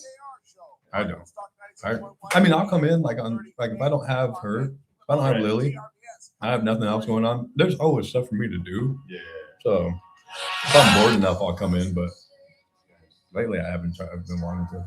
Yeah, see that every day, 5 days a week. That's a load. It's a lot. Welcome back. It's the JR Show. It's Current Radio. Check us out online, currentradio.com. What were you telling us, Chris? That another first responder vehicle has been stolen and ended up crashed in Bakersfield? I'm sorry. Sacramento. It was stolen from Sacramento and driven all the way down to Laredo, which is essentially where they got busted at the 99 there. Is this like a viral trend now? Let's steal a first responder car and see how far to Bakersfield we can make it. Is that... Was it Gavin Newsom's wife? Oh, dang. That wasn't me, y'all. That wasn't me. They're going to be in the back of a police car here pretty soon, though, if things turn out the way this. I'm sure they're both great people. Great people. We're talking with Pastor Josh Viette. That wasn't him. This next guy is Pastor Josh Viette. He's with Valley Bible Fellowship. We're talking about all kinds of things, just being a pastor, growing up a pastor. And now raising kids as a pastor, and not just a pastor though, in today's society. I mean, when we grew up, how come it seemed a lot easier being a kid, I guess? Because we were kids. And we didn't see the And guess dangers. what? I mean, I'm looking at my kids right now, and I'm like, my wife and I are having a serious conversation about these bills we have to pay or whatever. Oh, yeah. My kids are just playing the pool. Just they're playing. having fun. Just not. They're kids, and it's supposed to be that way. But I don't know. It feels like when we were kids, we were having breakfast with my cousin last weekend, my daughter and his son, and we go out to breakfast. We try to go out about once a month, but we were talking about things that we would do as a kid. And in my grandma's old neighborhood, we said we would play hide and seek around the whole neighborhood, around the whole block. We would never let our kids do that today. No, but it was healthier in a way, right? But yeah, you're right. It's like I read a while back that was it Jonathan Haidt who said that it's not necessarily, and I don't know if this is true now, but this is 10 years ago. He said it's not necessarily more dangerous now. It's that we know more about the danger now because of cell phones, because of social media, because of all the stuff. 24/7 news I don't know if cycles. it's true, but it is sad that kids don't play outside as much, and that definitely is. Well, some of that is us as parents going, no, you can't go that far down the street, or no, you can't go ride the bikes all the way down we used to ride, and I grew up in the ghetto. I grew up in South J and South Gate in the hood, and my mom was still like, you can go down the street that far, and then to go to the other end of the street that way. It was also like we didn't have all the mental health stuff, like the trauma and all that. So it's like you got beat up, that was good for your character. It still is. I believe that it still is. Builds a little bit of character. It gives you a little bit of, You do need a little bit of that. Every once in a while, you need to be knocked down, so you know how to pick yourself back up. But I mean, dealing with adversity is a good thing for kids, because they do learn how to deal with it as adults, and the stress that comes along with that and everything. Yeah. I try to teach my kids how to handle difficult kids, which they come into contact occasionally. We just had vacation Bible school this week. Like, this boy was being mean. I mean, what did he do? Oh, yeah. He wasn't really being that mean. He's just being a little boy, Yeah. I'm like, okay, you need to handle it this way and this way and this way. And they want me to handle it. I'm like, no. I'm You- not going to handle it. You're going to handle it. You're going to learn how to do this, and that's important. So It is, and I think the Bible teaches us, and wasn't it? Who said it? Maybe it was Jesus. I don't know. It was like we're not going to be judged by dealing with the people that we love. Like, it's easy. Even thieves get along with thieves, right? And that's what it was. And for us to love somebody that's easy to love, well, that's easy. What credit is it to us? It's about learning how to deal with the difficult people in your life and those difficult situations. Absolutely, and that's going to be a life skill that they need for their entire life. Yeah, every once in a while I'll throw her into dangerous situations just to make it, just to have her deal with the stress levels. Like what? No, just construction workers sleeping in her bed. Just handle it, kid. This is life sometimes. But then the other part of it is devices, right? And trying to manage that, because there is good in some of it, but too much of it, it's like, no, go outside and play, kid. Yeah. And how do you guys manage that? So we're very careful about what our kids watch. If there's a movie that we're unsure of, then we'll watch it first, and we check and make sure that it's okay. But we're not super strict on it. It depends on the meaning of the movie, I guess. So the meaning of the content. Right. That matters more to me than if, like we were watching Sandlot the other day. Oh, right. My favorite. I love Sandlot. It's a summer movie. You have to introduce the kids to it. 100%. So we're playing it, but as I'm playing it, there's You're like, stuff in there that maybe this one. So my kids are looking at me like, how's Dad going to handle this? And so I just kept, reverting it back to, this is a really good movie.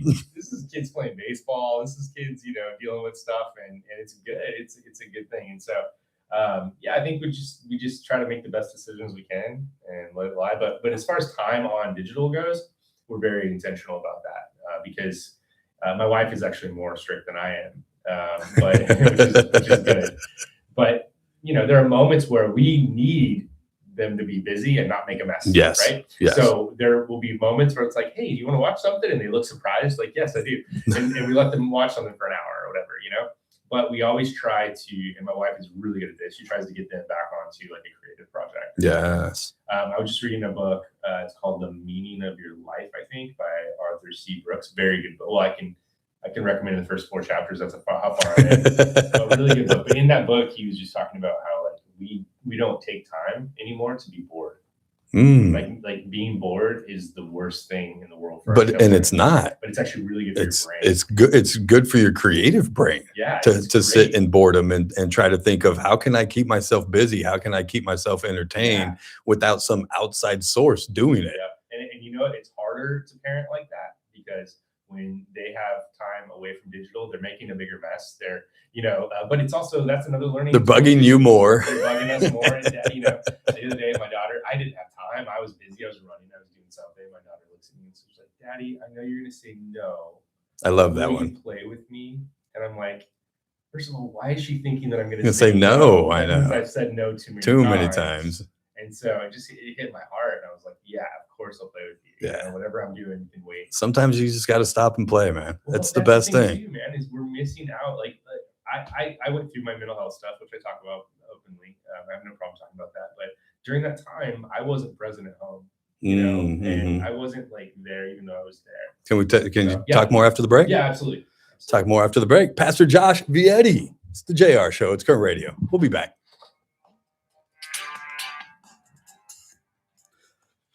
Like for me, it's hard because like I try to explain to people because everybody's like, "Oh, Jared, you're so good. You're so present all the time." You know what I mean? You're always doing these things. You're always showing up. You're always here. You're always there.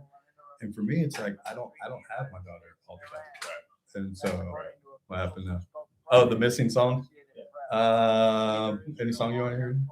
Like, don't leave it up to me because then you're getting Jack Black singing about how Sasquatch is wrong. No, you can't. It's Faith Friday. You got to pick a faith song.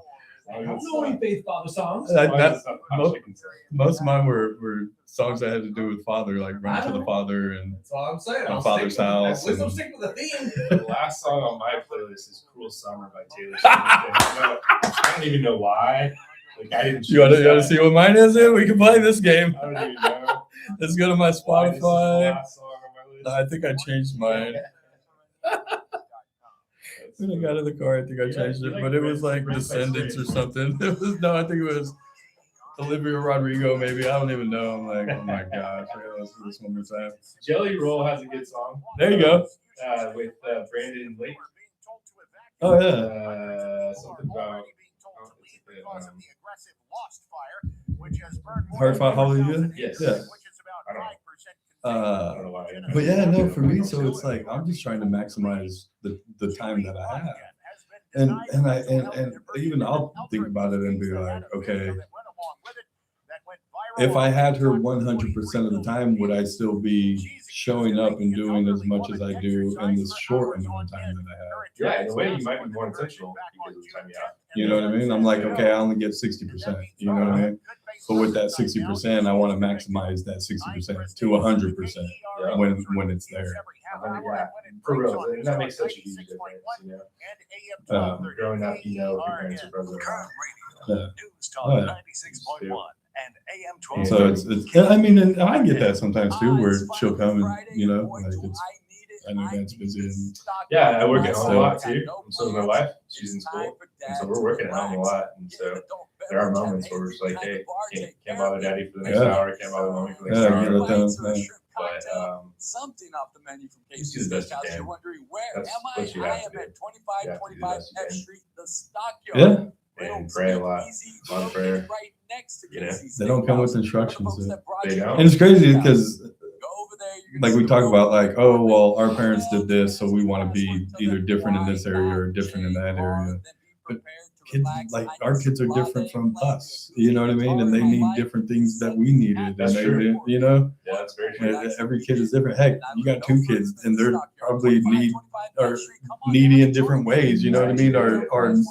Or need to be attended to when something happens in a different way, you know? Are they? Yeah. Are they really? That's crazy. A lot of people say that with their kids. It's like, yeah, this kid's this way and this kid's is complete different. Yeah. Complete opposite. I'm shocked. Are they in that stage right now? They've been in a stage since they can talk. I don't know. Really? Yeah, they just. At some point, they'll be that sister. You know what I mean? That sisterhood friendship. And they are that to you. Like they're both, but Romy's feisty. She's funny. Like at school, she comes off as really quiet and shy. You know, quiet and shy, but. I can tell by her little smile, like.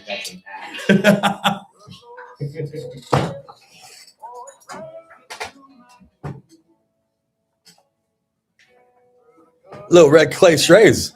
Good choice, Chris. I like the Red Clay Strays. They got a new song out. It's called Grateful. Is that it? And I'm grateful. That's the new song.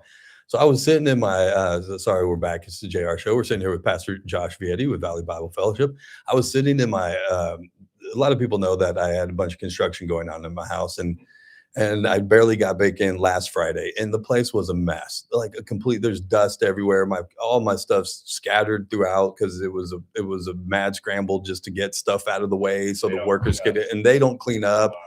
And my landlord was like, "Well, I'll write you a check if you want to just hire somebody." I'm like, "So you basically just paid me to clean my apartment?" And I'm in there, and I'm just like, "Oh my God, I got to clean this thing." And that song comes on, Grateful, and it starts to talk about like family and stuff, and just being grateful that you have all these people, and it just hit me like, JR, you should be grateful you even have a place to clean. You know what I mean? Yeah. Just be grateful that you have an apartment to come back to, that you get to clean this mess. And then it started like going into other areas of my life. And like you talked about, your daughter coming to you and saying, "Hey, can you play with me?" And as parents and as adults, we get so busy with so many things, and I've got to run and for summer, and parents, it's a madness if you got kids in camps. I got to run over here, and I'm tired, and I got to go do this, and I got to get my kid here and there. And that song during that cleaning my apartment, it said, JR, you should be grateful for that. You should be grateful that you have a daughter that's doing things, that's active, that is healthy and happy and alive and wants to do these things. That you should be grateful you have a job that allows you to leave during the middle of the day, that you can take her to theater or pick her up and be there. You should be grateful that you have these moments with your daughter in the car while you're driving through town to be able to talk to her. You should be grateful, not complaining about these things. And I'm just like,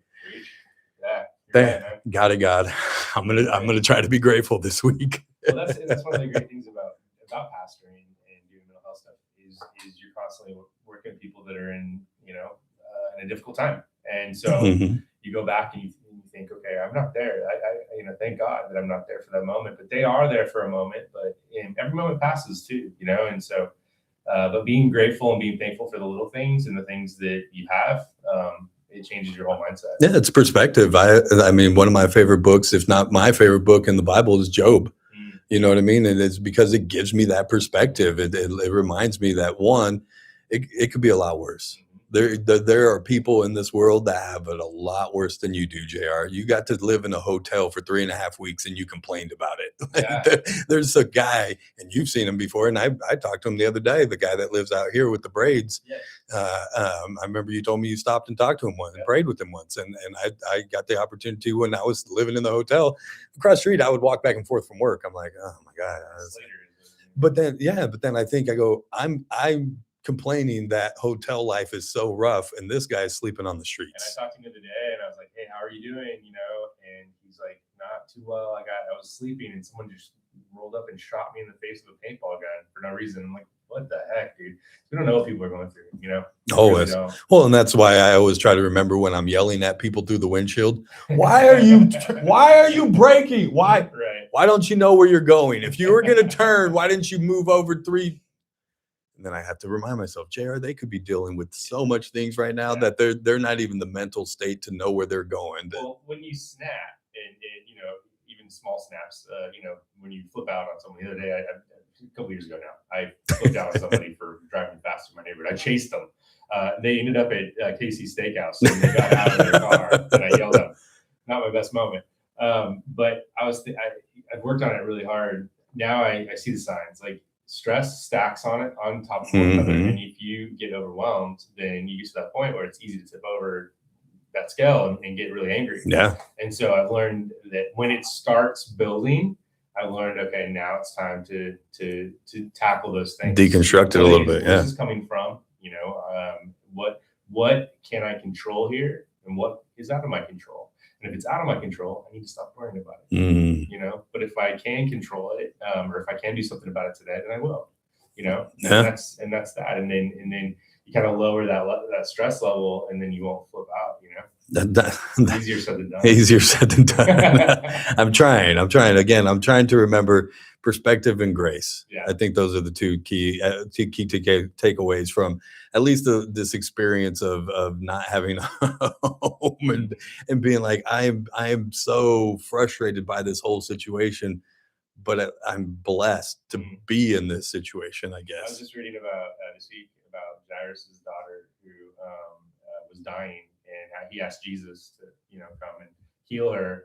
And on the way, the woman pushes through the crowd And touches and he feels the power leaving from him. And by the time he gets to Jairus' house, the girl had died. Mm-hmm. And so Jesus says it's okay. She's only sleeping. He ends up Bringing her back, yeah. But the whole story to me hit me hard because I was like, he wasn't stressed out. He wasn't like like Jairus was in crisis mode, major crisis mode. Jesus didn't go to that mode with him. Jesus stayed calm. He did the thing that he needed to do in that moment. He got there eventually, but it wasn't too late for him, and he had all this patience. And I was like, man, that's where I'm going to be. That's what I need. More of that. Just right here. Of course, we're never going to be where Jesus is at, but that's the day. That's the everyday though, is to try to be a little more like Jesus every single day. Yeah. It's always, that's a good thing to work on. It is. And it's a good thing to try to teach the kids. Mm-hmm. Try to teach the kids. We were talking in the break, just showing up and being present. Yeah. I was talking about how for me and a lot of people see me as a dad and they go, JR, you're everywhere. You do all these things. You're so good. You're you're this and they're that. And I appreciate that thing, but I try to explain to people as well, like, I don't have my daughter every single day. Right. Like and I don't know if that's like for you, it's a different perspective. Like you have your kids every day. So sometimes maybe it's easier to say, no, I can't play with you right now. Where me, it's like, she's not going to be here tomorrow. She'll be at mom's house. And I want to take the opportunity to do this right now with her because tomorrow I'm not going to have that opportunity. Yeah, no, I think if you have a moment of time to spend wisely with your kids, you need to spend that with your kids and be present and pay attention. And I had to go through that and learn that kind of the hard way. But fortunately, I learned it while they were little, really little. And now, not a perfect dad, far from that, but I'm trying to be more intentional. And well, it's not even about being perfect though. It's about just like we were talking about, being present, just showing up. The kids know that. They see that not only are you there, but you're paying attention to them. Yeah. Find interest in things that they like and you don't have necessarily like it as well, but just at least show some interest in it. Yeah, I'm saying the other day my daughter was complaining about something, and in my mind, like, I'm thinking this is so small and so little and not a big deal. And I started to invalidate her feelings. And then I was like, oh, I can't do that. Yeah. I can't do that. I need to her, it's big. It is. It's a big thing. And she hasn't learned that these things, you can get through them fairly easy. And so in the moment, I pivoted. I was like, okay, stop thinking the way I'm thinking. Start trying to think from her perspective. And that's just self-awareness and being present in yourself. You know what I mean? And like I was gonna say, you don't have to be perfect. Mm-hmm. Like we're gonna mess up, but it's recognizing it and also admitting it and letting them know, hey, look, I'm not perfect and I screwed up and I'm sorry. We don't have to solve all their problems for them. Yeah, that's hard. Right? That's hard. We want to. Yeah. But we don't have to. In fact, it's better that they learn how to solve them on their own. Yeah, I've tried to get better at like you letting them have their emotions. I always try to tell her, look, you're allowed to be any emotion that you are because of whatever reason, sad, mad, happy, whatever. Sure. You're not allowed to act out on those things, but I've tried to allow her to do that because like you want to fix, as dads, we want to fix, especially for our daughters, we want to fix them. We don't want to see them crying. We don't want to see them hurting. But I've learned because I've tried to go, let me talk, let me say this to her. Maybe this will help. Maybe that will help. I've gotten to where I go, maybe she just needs to be held. Yeah. Maybe she just needs to, they're female.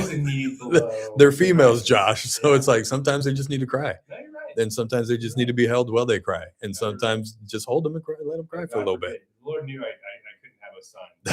I I would be so hard on my son. Like, daughters are harder to be hard. It's hard, dude. But like again, it's hard for me to see her hurting.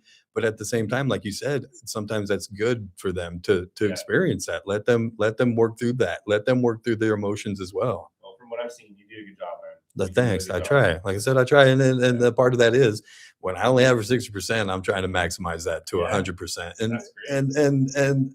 And I deal with that, and I ask myself the question: would I do that if I had my daughter every day? If we were in that perfect situation, that perfect family situation, would I be the same dad? And I try to think and hope that I would be, but at the same time, I think that I would go, oh well, I can pass up this moment, or like I'll be there to.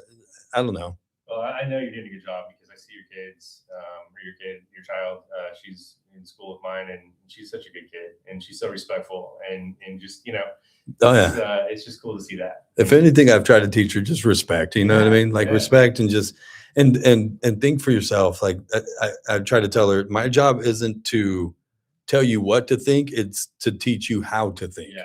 You know what I mean? No, I fully agree with that. And so it's hard. It's tough being a dad. What is some of the hardest things I think for you as just being a pastor and growing up a pastor's kid, and then now your kids growing up pastor kids? Well, we had VBS this week at our church, and my littlest one, she was like, "Dad, are we special? Do you own the church?" And I'm like, hold on. First of all, no one owns the church. Okay.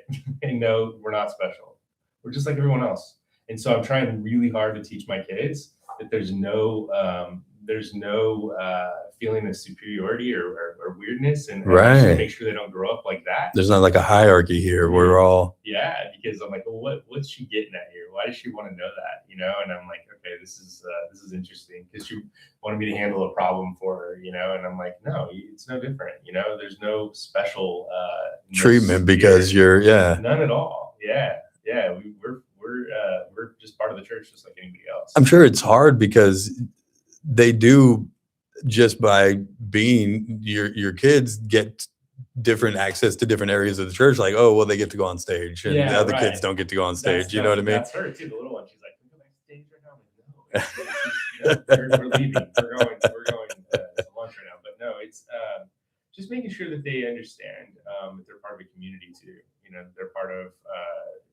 They're an important part of a community, and they can complain about the people around them, or they can be good influences to the people around them.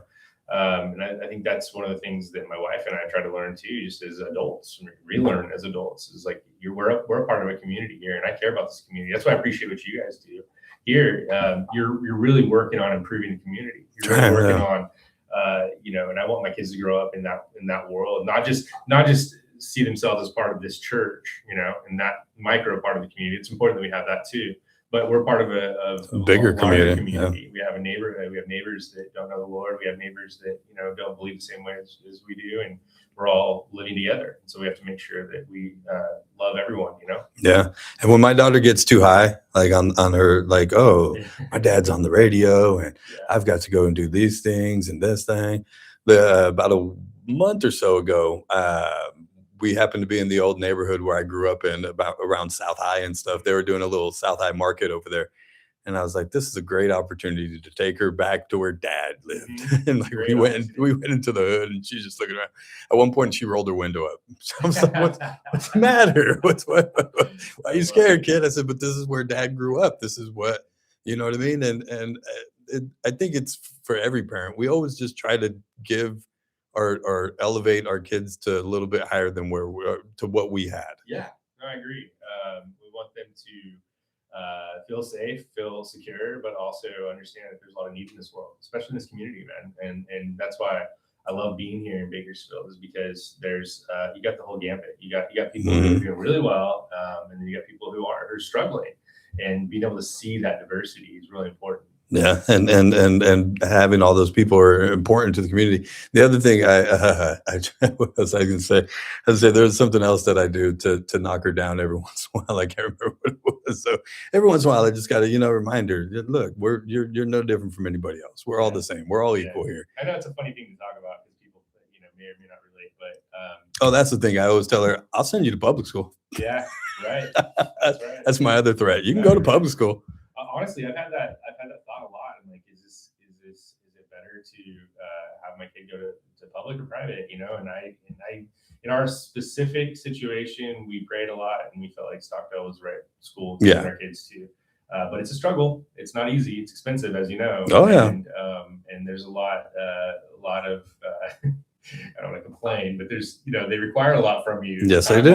Oh yeah. Things, but it's also that's the negative. The positive is the families, the people we've met. Yeah. People that, the community. They're the people that our kids are around. That I know our kids are around. And it's great. And then not that public school is bad. I don't ever want to bash public school. Not bad at all. And the public teachers that I know, that people that are in the schools, I'm actually doing some work in some of the schools. They're amazing. Yeah. They're amazing. Some of the best teachers are in public schools. I had Absolutely. Jeremy Adams in here yesterday. He's been teaching at Bakersfield High School, the honors classes for the last 20 years, 20 some years.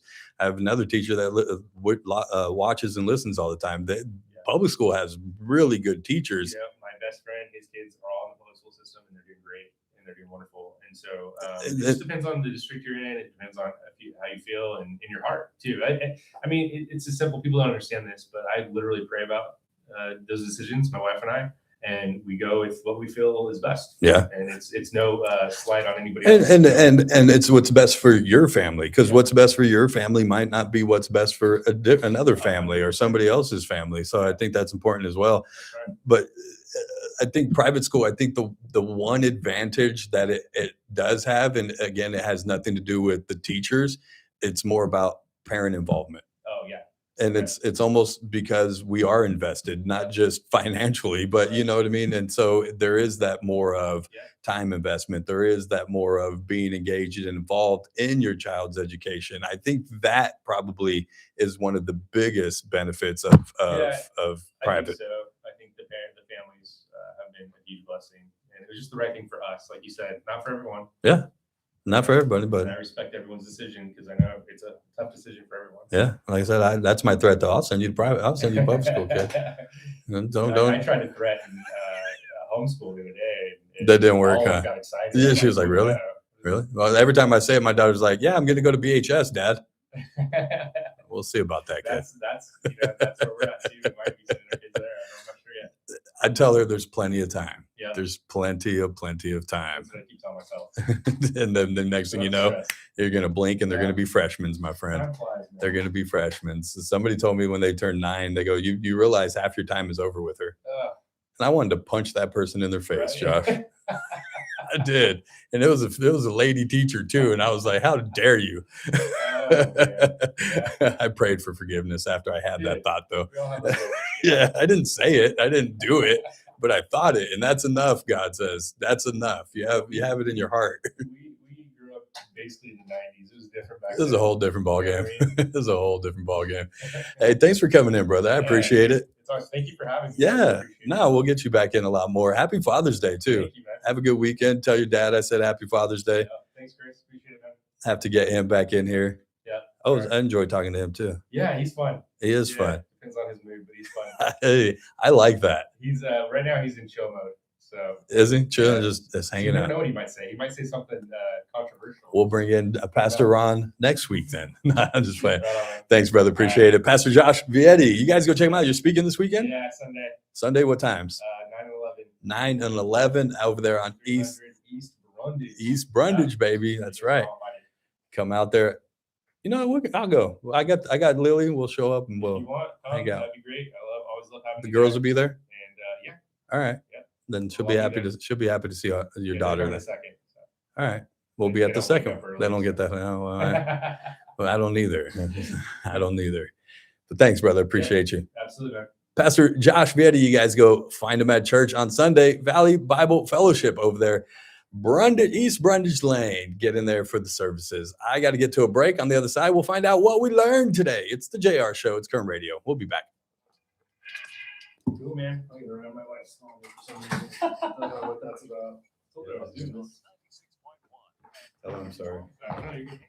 Thanks, man. Thanks, Appreciate brother. it. Thank you for having me on. Yes, I do want to have, I do want to do some advertising. I was serious about that when I said that. But I was thinking like maybe a day in the summer.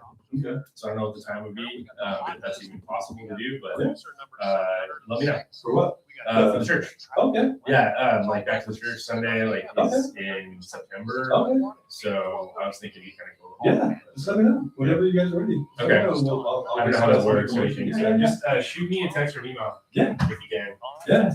And then, what do you, because you're doing what now you're with kids? Is that what you're doing? Yeah, so one day a week I'm doing mental health with kids. I'm working with like just these little 10-year-old middle school kids, and with whatever they're going through, it's a behavior thing. Because last month I did, it was May, because on Wednesdays I do Wellness Wednesdays too. Yeah. And I just talk like medical stuff usually, but last month was mental health awareness. Okay. Yeah. And so every Wednesday I did mental health. Like I brought in like a different psychologist. Well, I can talk about that stuff too. The church is more of my, that's the field I've been in the longest, but also really interesting. And it's real practical. Simple. No, and I That's love the talking thing. about it. People in the church are really funny about mental health. They think it's like this woo-woo, like weird, like but it's really It's almost the practical. same thing, you know what I mean? It's like there's and hell, when I went to therapy, after being her mom split up, I was in therapy like every week, and then it turned into like every other week as I went along. But I did it for like a year. Yeah. And he was 2026 by Forbes Health. Hearing has the highest quality hearing aids. I think mental health gets a bad name from some of the people that they're just not. They kind of go off reservation a little bit with it, and so you gotta watch who you get. Yeah, it's pretty good. And it says he was straight today, so he supported. That's what I really like hard in church. I just had to learn a few things, like the way I was thinking patterns and stuff. I was like, oh wait, mind wandering is a bad thing. Like, yeah, Helping that thought process. crazy. Anyway, I know, brother. Thanks, man. Yeah. You know, yeah. To get you protected today. U.S. Tax Shield is A+ rated with the BBB, so call 800-466-9625. U.S. Tax Shield, 800-466-9625. Listen to that. That's the sound of your day off dying. You don't need a vacation. You need a tactical retreat. This Father's Day, get $25 off the Central Coast Golf Cart. Just use the code DAD25 at centralcoastgolfcart.com. 11 California destinations where you can lose your signal, so you don't have to deal with that. Code DAD25 at centralcoastgolfcart.com. Their code for savings, your code for peace. It's that man again, Ralph Bailey. You're listening to the JR Show on News Talk 96.1 and AM 1230 KERN. Keep it locked. TRBS coming up at 3. Was over. I've got your eyes, I've got your heart, I've got your arms holding me. I've got a place to land when I just can't make sense of anything. This woman I'm calling the world, my first lane was on. But no matter where I go, I'll always be my father's daughter. Welcome back. It's the JR Show. It's Current Radio. A little bit of Ann Wilson. Love Ann Wilson. Love Ann Wilson. Not that Ann Wilson. It's a different Ann Wilson. She's a country kind of Christian singer. She's been here to town. She played at the Fox, and then I got to see her in Santa Barbara, and then she's coming back actually to Bakersfield. She'll be at the Dignity Health Theater this time. So if you guys get a chance to go get some tickets, check out some Ann Wilson. Happy Father's Day weekend to everybody. Want to thank Pastor Josh Viette for coming in. Happy Father's Day to him. Happy Father's Day to all the dads out there. Father's Day for me changed probably 9.5 years ago when my daughter was born. Before that, Father's Day was always kind of funky. I didn't have the best relationship with my dad growing up. Him and my mom were divorced, and then it got kind of funky. He moved to Vegas when I was a freshman. And, teenage boys and dads, and there was arguments there, and he was all the way in Vegas. So it was even more difficult for him to be able to be a dad that I probably needed at that time. And that's not a knock on him. My dad was doing the best that he could while he was doing it. And then my dad passed away in 2009. And so there was never, I had my grandfather, who was probably the greatest man I've ever known in my life. My mom's dad, who was just great at taking me and my cousins and doing all those things, fishing and doing all that stuff. My dad was great too. When he lived in town, he was the baseball coach. He coached my t-ball team, coached my baseball team, showed up to football games and practices, and he was great. But as a teenager, it was just hard because we were in two different cities, and then he passes away. And so for me, Father's Day was always just like, whatever, no big deal. And then I found out I was having a daughter, and it just changed everything. My whole world was different. Everything that was JR prior to that didn't matter, didn't nothing. All that mattered now was that little child. Hadn't even met her yet. Didn't even know she was a girl at that point. And I was already more in love than I had ever been before in my life. It's crazy what being a dad will do to you. Especially a girl dad. You get all soft sometimes. I'm about to cry right now. But happy Father's Day to all the dads out there. And my only bit of advice, and we talked about it, be present. The thing that I say to anybody is the most that you can spend on anyone is time. So spend that time. Happy Father's Day again to all the dads out there. Lily, Dad loves you.